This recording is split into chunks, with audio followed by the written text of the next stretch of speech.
Welcome forward, y'all, to the Root to Bloom podcast. We're so glad to have you back. And today we have an amazing guest for you. I'm so excited.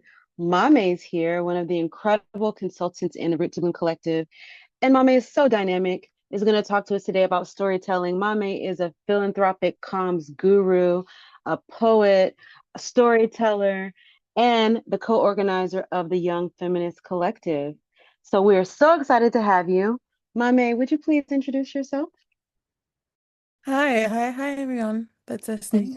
My name is Maame. I don't you're calling me all these incredible things, and I don't know how many of them I actually am, but I have worked in philanthropic comms for a long time. I've also organized this incredible group called the Young Feminist Collective in Accra. I co-organized that with my sister and some incredible activists here in Accra, and it's just making space for young feminist voices. Um, and we meet once every single month. We've been able to have a retreat this past year, and it just is space for people to grow and have conversations about things they're thinking through, like in their personal politics. And it's been such an amazing, beautiful space for me as well.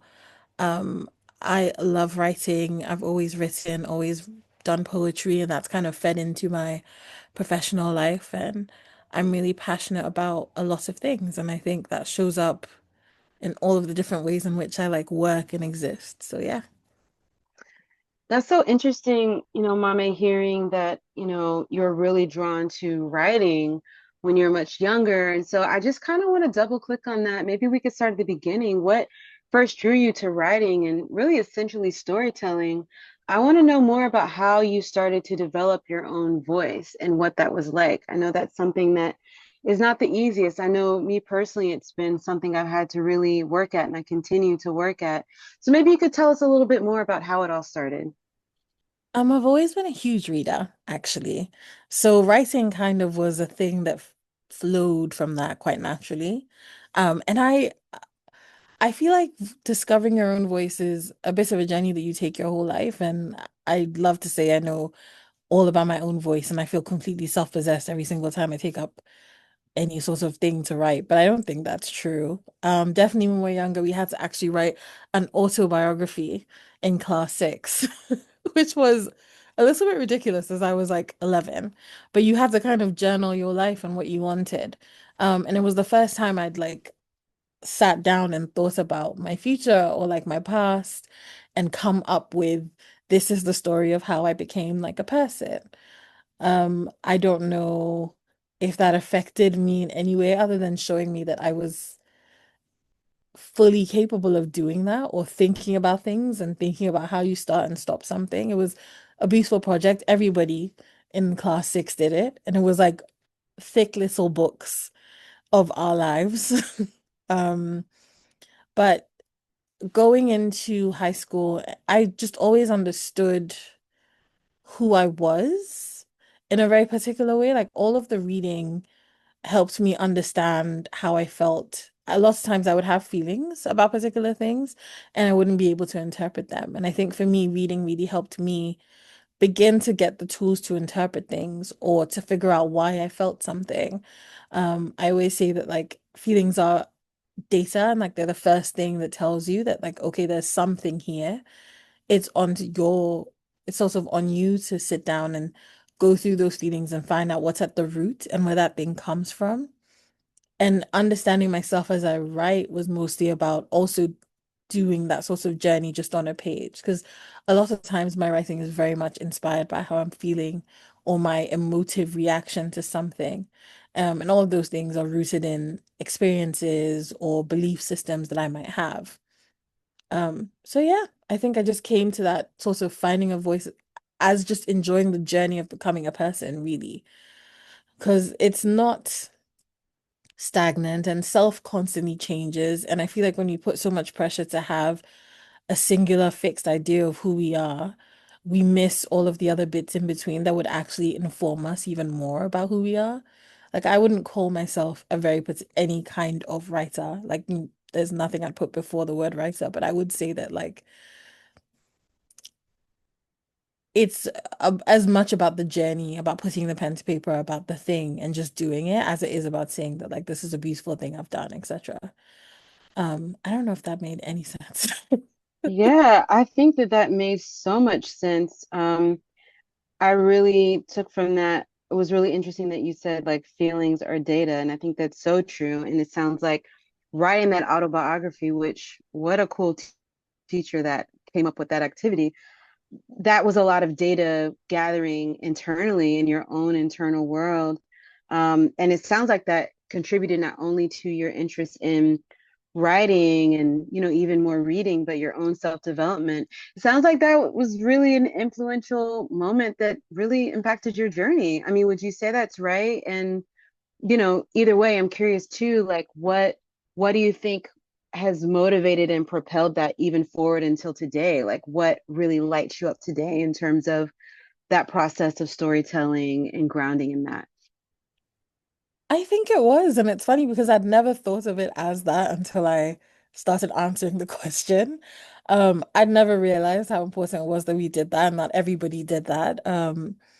It was our class six English teacher, Mrs. Bar, God rest her soul, and she was an incredible English teacher, but she was also an incredible woman, and she really helped a lot of us like figure out our own voices and figure out, what we wanted to say about our lives. I think what was really the most powerful aspect of that for me was thinking about myself at all. I was not. I was very interested in having like adventures, and I wasn't as much interested in thinking about myself as an idea. Um, and then when we had to sit down and write, I was like, okay, I don't like, I'm trying to put something to paper. I'm trying to describe a person. I'm trying to describe myself. And I also had lots of my mom as part of summers, we would do like little homework assignments. We would do book reports. We would have to write about our families. And we loved this. I loved this. I was very big on like very nerdy activities. I loved all of it. And so there was always a lot of like very particular kinds of introspection, but they came from really interacting with the world and the people around us. I think now, um, what I want to, what fires me up is community. I've been so lucky to work in African feminist space, and people are doing so much all of the time. And I think just as you get older, your perspective shifts, and the more you see of how people navigate life and how people push through things, the more you kind of want to give them their flowers or give them their roses or let people know that this is a thing that's already happening and let people know that people are making magic all of the time. And the more you start seeing that people put all this work in and people are creating beautiful, amazing things and people are building communities and people are building like real institutions, the more you see people doing this work, the more you see how much people are capable of, the more you keep seeing it. It's like the second your eyes open to how much people try, you can't ever unsee that. And African feminist movement space is one of those things where there is such a rich history. And there's just so much there. The more I learned and the more I became embedded in the space, the more I grew so passionate about being a part of it in some way. And whether that's just the writing and the documentation and the storytelling, and the myth making, um, or if it's just getting to be a part of activist space, I think it really, really energized me. I mentioned before the Young Feminist Collective, and the Young Feminist Collective for me has been such an incredible space because people argue all the time on the internet. The Twitter battles never end, and it's a very particular kind of online activism when you get people in a room whose opinions are different. Watching people have to have a conversation and recognize another person's full humanity when they disagree, and then have to navigate that has been such a beautiful, like, part of that experience is like how as feminists we would grow each other in our politic.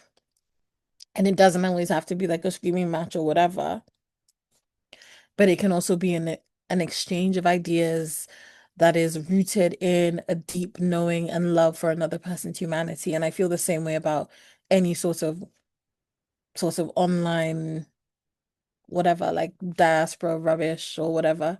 When they like that, oh, sorry, let me rephrase that. Diaspora wars online, I think, are just so divorced from the reality of what diaspora relationships are actually like.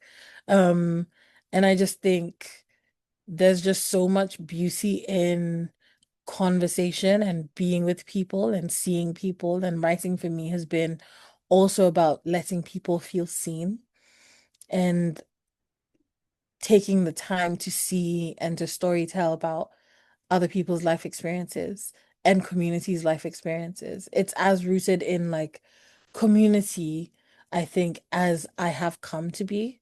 And I just hope that my writing continues to be a part of community and talking back to something as opposed to like just pontificating about things.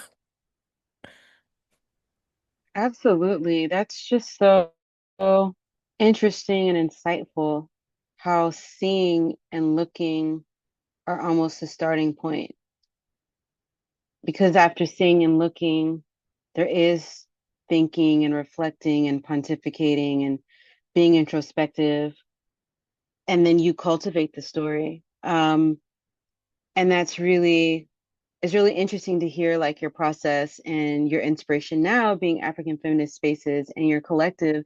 And so related to that, as I mentioned at the top of the podcast, y'all, Mame is very multifaceted. So I am kind of curious because I feel like you have different modalities in which you tell stories. Um, and maybe you could just walk us through some of those. I know I mentioned a few at the top, but yeah, I'm curious how some you know, how do you navigate those different spaces? Like, is it always the same technique when you're doing philanthropic communication strategy as when you're doing your own work with the collective? Um, and I'm curious too, like, you talk a lot about writing, but what does that mean? Is that like, do you ever perform that? Like open mic? I know we talked about, you're a poet. So could you just tell us a little bit more about like modality and like how multidimensional like your practice really is as a storyteller? I've been really lucky to work in a field that I think connects so directly to the thing I'm really passionate about. And storytelling with philanthropy is a little bit different and also really depends on the organization that you're working with. But I think the technique is almost the same. I mean, what's the question I tend to ask is what is the truth? Like what is the thing that you want us all to walk away from when we look at something? Whereas I feel like in my personal work, it's a lot more emotive. It goes off how I'm feeling in a particular moment. Sometimes I used to at one point do these really short good night messages that were just little mini poems, but they were specifically speaking to a feeling I'd been sitting with, and whether it was my own feeling or someone else's, and then it would just be how I had felt about it at the end of the day. Whereas I think with philanthropic comms, it's a lot of, okay, this is the organization, this is what the organization needs, this is the story the organization wants to tell. How do we get what we need from this, like what we want the organization to say, essentially? So it's like, this is a story that you want to tell about your organization, and you want to do or achieve something by telling this story. Kind of sitting down and figuring out the ways we make both of those two things work and what's compatible. And I think a lot of times too, I mean, with philanthropy or with any sort of organization that does work that's aimed at doing good, their motivation is almost always really poignant and really beautiful.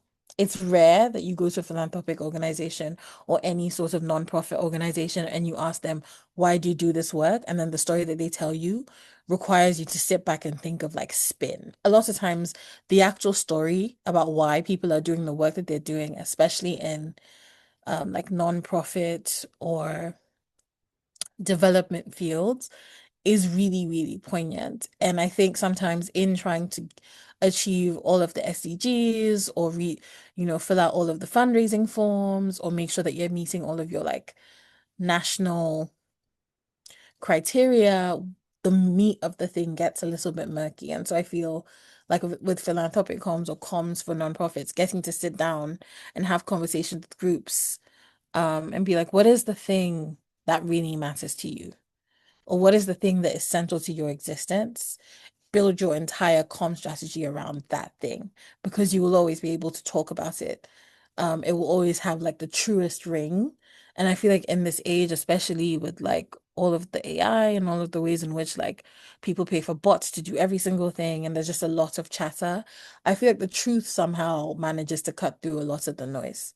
And so focusing on that is kind of almost always the approach, or has always been the approach for me. Um, but yeah. That's really interesting. I think my curiosity too, because you're a storyteller in a very personal way, and you're a storyteller for organizations also, including the work with Root to Bloom. And so you kind of laid out like a kind of clear methodology about how you go about your own creative storytelling process, which is driven by like emotion, like you said. And I heard you say that communication strategies, storytelling for organizations, it's more driven by a particular truth. But would you say the methodology is the same? Like, is it first looking and seeing and reflecting and thinking, or is it first like discovering that truth? Like, do you have to first start with, you know, conversations and talking or like informal interviews? How do your processes differ with the two different types of storytelling? Oh, I think with the organizational work, it definitely has to be conversations because people always leave out the good stuff. And it's in reports or in things you read for the most part, I can almost guarantee that like the juice is like in the informal conversation, actually, or the thing you're missing is in the informal conversation, just in chatting to people. I think learning as much as you can and then reflecting and then trying to distill like all of this wonderful magic that you've been given into like, okay, so then this is what we're gonna say, or this is the through line, and this is what we're gonna like build off of. I think with with a personal sort of strategy, it depends on what I'm writing. I feel like what's most similar is maybe with poetry, because poetry also requires a particular sort of conciseness.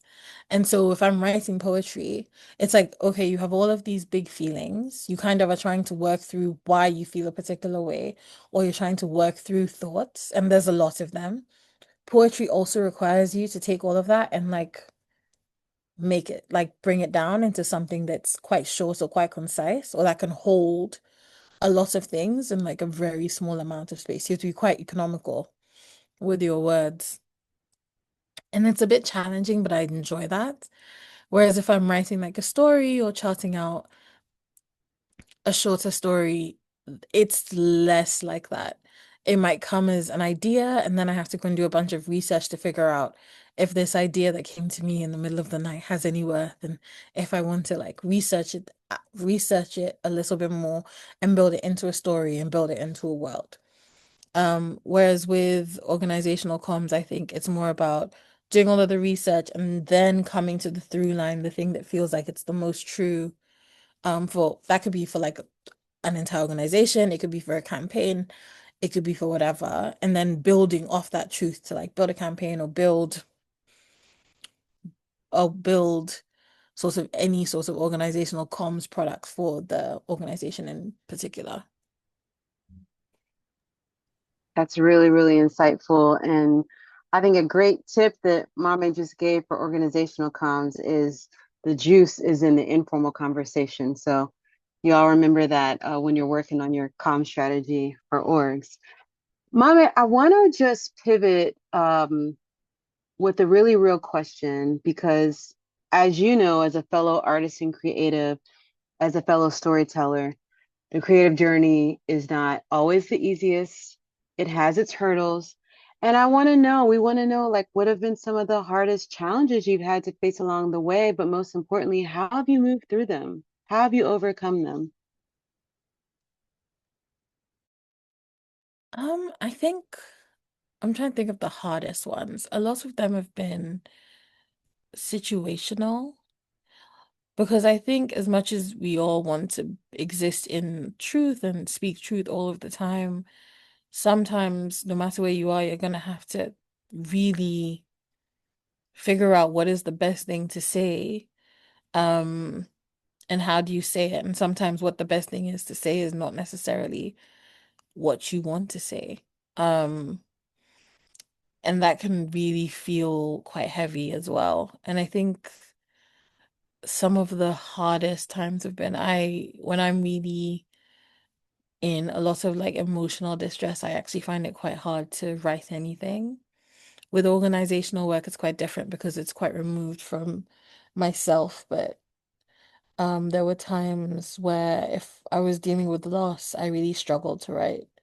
I like to write from a place of clarity, and I feel like when I'm really emotionally heightened, I don't have any clarity.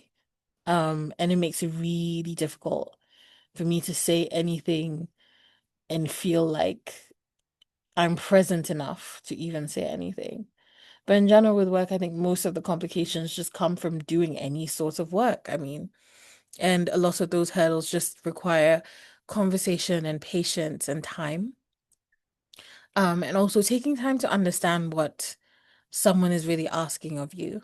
Because I find a lot of times miscommunications are really easy to like spiral out of control, but just taking extra time to like come at something with a really clear head, but also come at something with openness allows you to make room to do something a little bit differently or to really hear and understand each other. So I go with, yeah, I think that's it. Yeah, that's a tremendously insightful response. And there's so much I want to ask, but I do have a few more questions. But I was curious too, just hearing you speak. Um, when you're writing personally, like writing requires honesty, right? Like, and that's the hard thing. You want to write the honest thing, and that's not always the easy thing. And so there's challenges in that. And I'm curious, do you have any writing rituals or like regimens or practices that you like to do to really gear yourself up, like when you're in the writing mode? And it could be either philanthropic or personal, but do you wear a certain color or do you sit at a certain place or do you play a certain type of music? Just would love to know a little bit more about what creates more ease for you as you write. If it's like work, if it's working with a group or doing something with Root to Bloom, or if it's working in general, I think I love to have a Pomodoro timer and give myself like little 25-minute or 20-minute chunks of time to do things. And it will be just one thing. I tend to think I can do like 20 things in like 5 minutes and I cannot do them. So it's really nice for me to give myself one thing, 20 minutes, just think, and to just give myself the space to think through something. Sometimes it will literally be use 20 minutes to think through this idea that you want to do. And then after the 20 minutes, use another 20 minutes to put it all in like a mind map of some kind, a brainstorm moment of some kind. And then use another 20 minutes to tease out all of the ideas that you want to build on. Um, and for some things that really, really works. Also I love making a drink in the middle of the day. And by a drink I mean like a matcha or a coffee. I get very, very barista very, very quickly. I've really been into strawberry matchas lately, so I've been making those or an Earl Grey matcha, anything. I just love to give myself a moment to do something that isn't related to something I'm trying to do.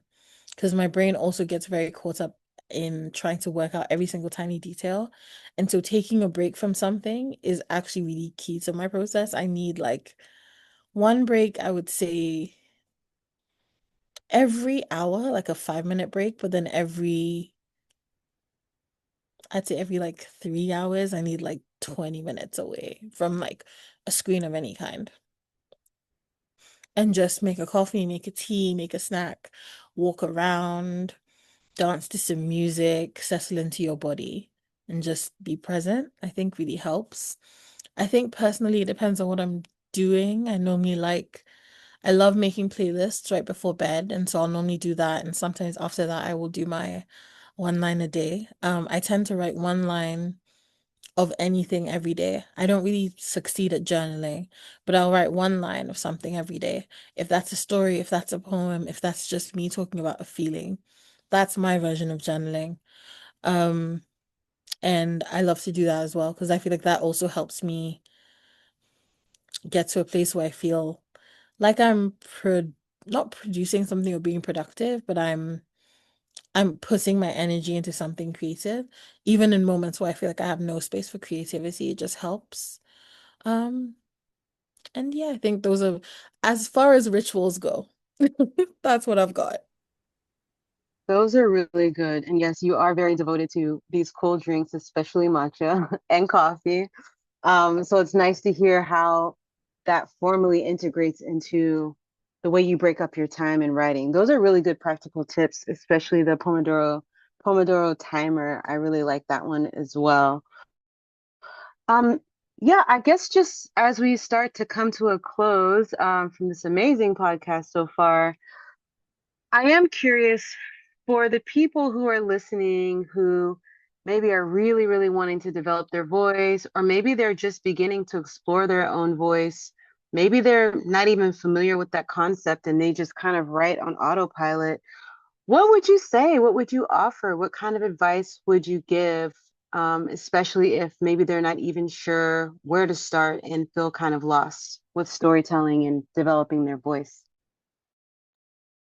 I think if you are interested in storytelling, then you're naturally going to be interested in people and in things. And I think all good things start with curiosity.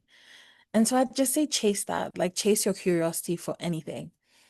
If you are interested in trains, watch a documentary on trains. If you are interested in wildlife, watch wildlife documentaries. Chase anything up and just find out more and see how it makes you feel.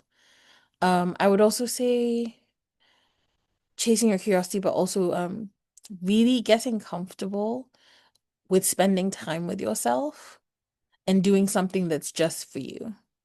In a lot of moments, I don't encourage selfishness, but I think everyone can benefit from taking time for themselves and doing something that just feeds them. It can be, for me, my thing is my matchas every day. I need my matcha, I need my drink. Please don't take away my matcha or my coffee. But also, it's just a little thing that's just for you. It could be a walk, which is also a really good one. And in this moment that's just for you, like sit in that and then reflect on the world that exists around you in that moment and how it makes you feel. I feel like a lot of times we come to this idea of self and it becomes this really big sort of overblown thing, but getting to know yourself is also about getting to know everyone around you and also about spending time with just yourself. I think reading is a great one.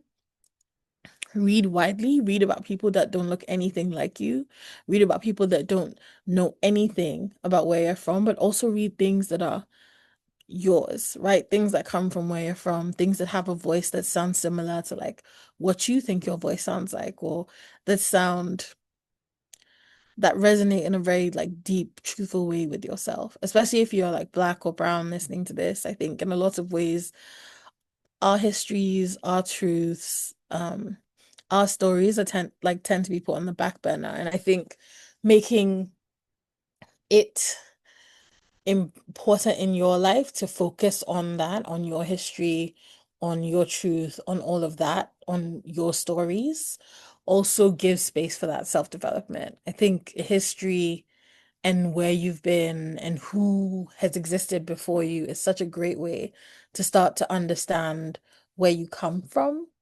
Um, and sort of what your ancestors have done before you. I think is such a great way to also honor them is to just look at their stories, listen to their stories, and honor them. Because sometimes you find yourself there too, even when you feel like you were so far removed. The line is still there, which I always think is really powerful. And spend time with the people you love and be curious about them. I think stories will just come to you. If stories are something that really, really matter to you, they're everywhere. And so it's a matter of just maybe taking a second to appreciate the body you're in, the life you're in, and the people around you, and the people who've come before you. And then to find the stories that come from that curiosity quite naturally. Thank you, Mame. Those are really, really great tips. Chasing curiosity, spending time and developing intimacy with yourself, reading and reading widely, reflecting on the story of you and remembering that the story of you is the sum of many other stories, our ancestors' stories, and being in community with loved ones and being aware of the stories that come out of that, and that stories are everywhere. I think these are such great points, and I hope that helps folks who are listening who want to work on developing their voice and their storytelling techniques. Last question I want to ask as we close out. You've had an incredible journey so far, starting with grade six, and I'm sure even before that. But you've described your evolution, which is really beautiful, which is really dynamic. And I'm just curious, thinking future forward, what kind of impact do you hope that your written work, maybe your personal work, it could also be your philanthropic communications work, what impact are you really hoping to make on this world?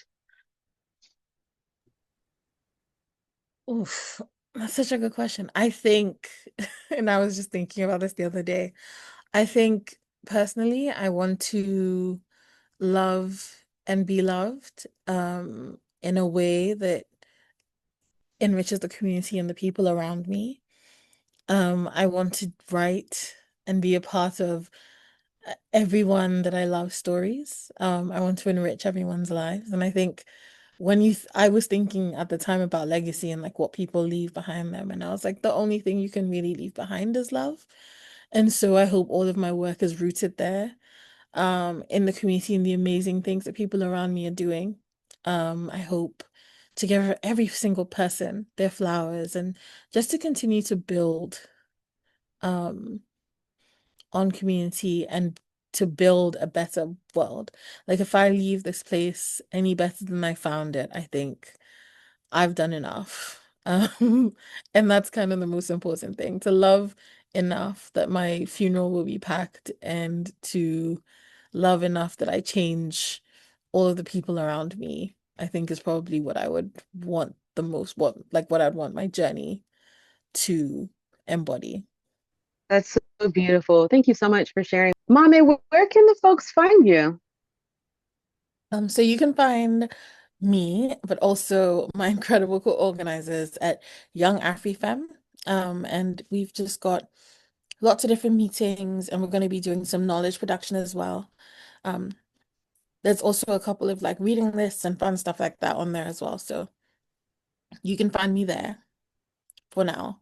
There's a blog that will be coming soon. I have really enjoyed having you on the podcast. And guys, we've been so lucky to hear from Mame today. Thank you for tuning in. And until next time, we're out.